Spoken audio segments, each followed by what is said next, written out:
in this war that I spoke with several, and I do classify. I wasn't so sure. Front of me, the one, the joy of my life, but now it's wars every damn where. So yes, this is in fact a war. Their very own hatred is shrouding their judgment, and it's not allowing them to have the necessary mentality to fight in this war that we're in. And I do classify it as a war. And anybody who feels some type of way of being classified on the war, I advise you to look at the individuals who call it the war on drugs, the war on terror, the war on poverty. It's wars every damn where. So yes, this is in fact a war. And when you're fighting in a war, you don't discount any method available to you to win. I don't remove any option off the table. Not one option. There is no morality compass that guides your decisions. In war, you have to do things that even you find distasteful, even if you disagree with it, even if it doesn't fit within your personal views. You do what's necessary to win.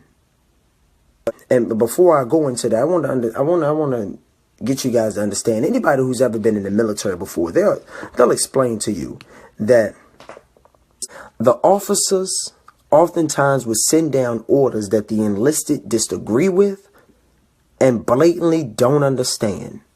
They just don't understand. But they don't waste their time trying to get them to understand. As this thing grows, either you're going to be on board or you're not. Now, there's this thing called hypocrisy that I hate. I hate hypocrisy. All black people on one accord. The largest group of black people, access to tons of resources, buildings, money, loyal fan base, and everything. It is my goal to get the Hebrew Israelites, to get the Christians, to get the Muslims, to get the conscious community, to get the Moors, to get everybody on one accord. On one accord. Simple as that. People want to organize. It's necessary that we take the time to strategize. So all I'm saying, brothers and sisters, is we're going to get where we need to go.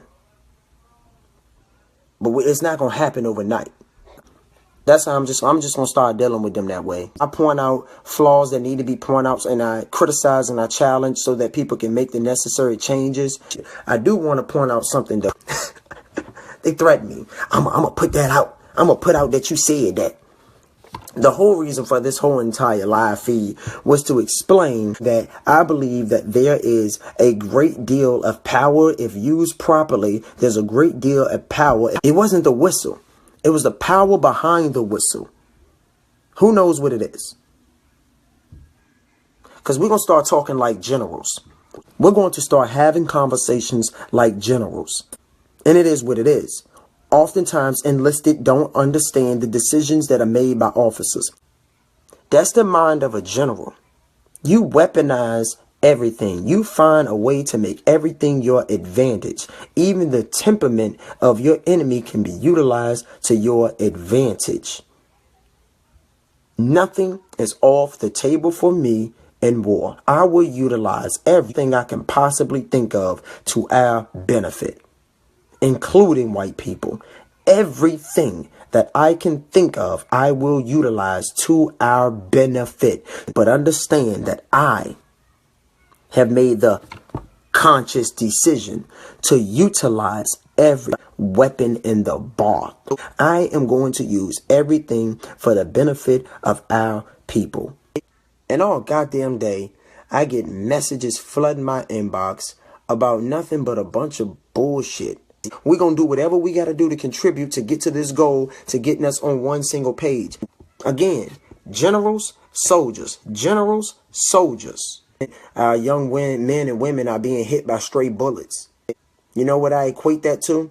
I want you to imagine this. Somebody being hit in a car accident.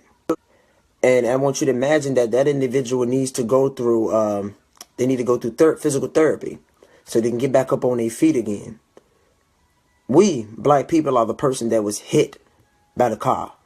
We need to go through physical therapy. We need to get up on our feet again. And we need to get back to reality. We need to stop talking about shit that does nothing but make us feel good. But if we're all working together as a coalition, we all won.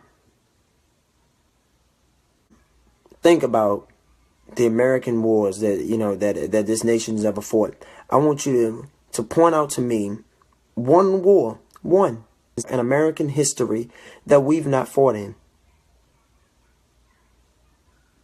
Now, understand there's a difference between aligning yourself with somebody as equals and using somebody as a tool. How many times you couldn't find a hammer, so you had to use a wrench to drive a nail in? May not be the best tool for the job, but you use what you got to use to get what you got to get done. Okay? It's as simple as that. A lot of y'all sit here and you idolize Malcolm X. So, you know, we just got to organize and mobilize and strategize with those brothers and sisters also. It is what it is. And talk with them brothers and create some unity there too. We have to develop a community defense force. And that just is what it is. You know, so y'all can keep on getting butthurt about it. Y'all can keep on getting upset about it. Y'all can keep on getting mad about it. Y'all gonna make a difference. Y'all gonna fucking change. You're gonna provide knowledge to the people who need the knowledge. You're going to develop an institution to do that with. You can't profit from my people pain no more. I would not allow it. Under no circumstances, I refuse to allow it. If you haven't filled out the form, go to usblacknationalist.com, fill out the form, and I urge each and every one of you to have your brothers and sisters fill it out also. And if you see anybody in the conscious community, address them and let them know that we are taking a stand. And if they're going to be a part of this, they're going to be a part of this the right way, not just to benefit themselves or to make us feel good. We don't need to feel good. We need to feel our pain so we can get up off our feet and do what we need to do.